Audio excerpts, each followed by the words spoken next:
L'éditorial du Figaro. Comme un avion sans aile par Yves Tréhard.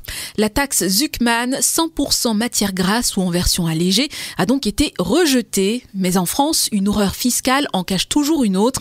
Retour de l'ISF, amendement sur les holdings, contribution X, prélèvement Y. Les projets confiscatoires tombent comme un gravelotte. Droguée à l'impôt de longue date, la France continue à entretenir son intaxation fiscale. D'un côté, le Parti socialiste, qui ne souhaite pas passer pour un social traître aux yeux du reste de la gauche. Il veut à tout prix arracher sa victoire en faisant cracher les riches, les héritiers, les hauts patrimoines. Des noms sont jetés en pâture, accusés d'un patriotisme douteux. Ils sont les éternels boucs émissaires de nos insuffisances nationales et des dysfonctionnements de notre État-province. De l'autre côté, un bloc central brinque-ballant qui redoute de finir en lambeaux, emmené par un Premier ministre qui veut coûte que coûte éviter la défaite, sa chute, en trouvant le moins mauvais des compromis. Dans la coulisse, on négocie. Sébastien Lecornu déjeune avec Olivier Faure et Boris Vallaud. Le patron du PS et celui du groupe socialiste au Palais Bourbon.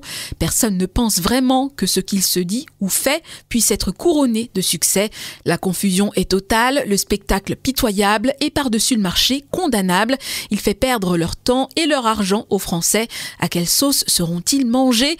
Pour quelle efficacité? Pour lutter contre quelle injustice au pays qui compte parmi les plus redistributifs de la planète?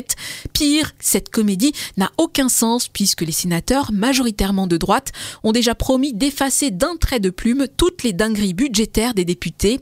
Impossible donc d'imaginer à quoi ressemblera le budget de 2026 et avec quel gouvernement.